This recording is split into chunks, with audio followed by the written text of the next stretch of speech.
The long, hot summer of 1940 was a scorcher, with temperatures in the 90s. Who would have dreamed that this was wartime? Certainly not Londoners, many of whom continued to visit seaside resorts such as Brighton, Margate and Southend for the day, just across the Channel from occupied France. Little wonder they called it the phony war, until the government said otherwise. It's important that we should be prepared against gas. Put it on for 10 to 15 minutes, one day a week. It may be a little irksome at first, but you'll soon get used to it. Across Europe, countries were falling like dominoes. Norway, Denmark, Belgium, Holland, and then France.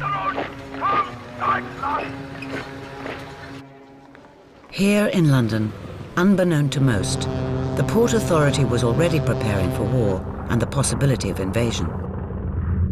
To the casual observer, it looked like business as usual in London's docks.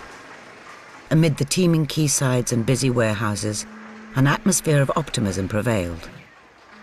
In the period leading up to the war, the PLA commissioned a scale model of the port, together with a documentary film celebrating the wealth of its achievements. Perhaps the best barometer of the times is to listen to the pride and confidence which brims from this film.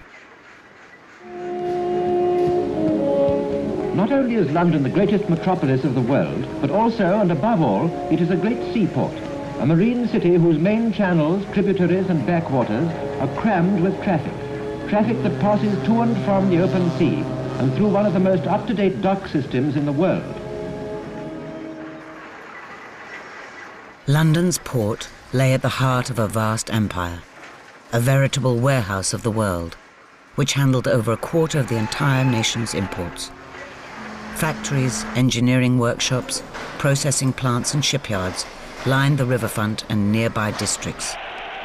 A fact not lost on the German High Command. Cripple the port and you paralyze London. Paralyze London and you kill resistance to invasion. The Port of London became Target Area A, an area which included the Ford plant at Dagenham, huge gasworks at Beckton, and the munitions factories of the Woolwich Arsenal, all en route up the Thames. Along with aerial photography, the Luftwaffe used their own model of London's port to train pilots in preparation for attacks. While London's dockers were busy loading ships, the Luftwaffe were loading a more sinister cargo.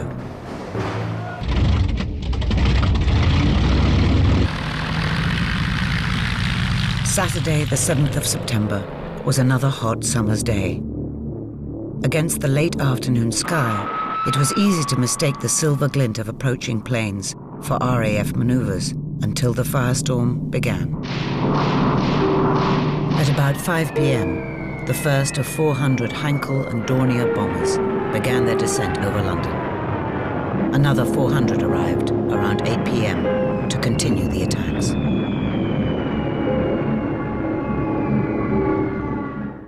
Damage to the docks was devastating, and many lives were lost north and south of the river on what quickly became known as Black Saturday.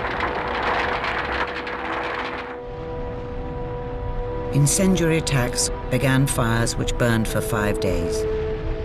Not since the Tooley Street fire of 1861 had South London endured such widespread destruction. On the North Bank, cargoes of flour, paint, rubber and sugar sent an inferno of flames into the night sky which was visible for miles around. This little scene footage, filmed by the London Fire Brigade, is from September the 25th, 1940, after 18 days of successive bombardment.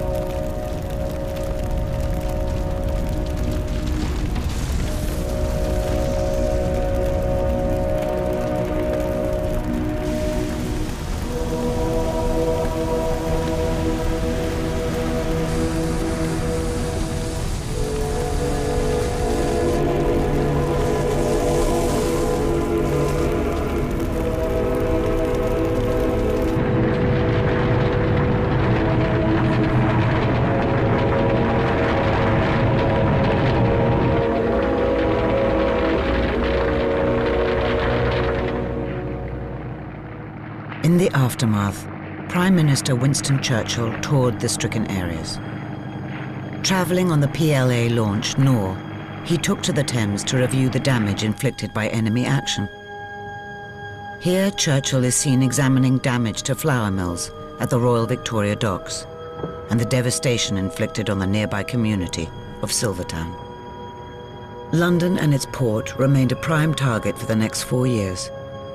Despite ferocious air raids, as well as V-1 and V-2 rocket attacks, the docks continued to operate. Indeed, the port played a vital role in supporting Britain's war effort, and port workers were responsible for the development of many secret wartime projects.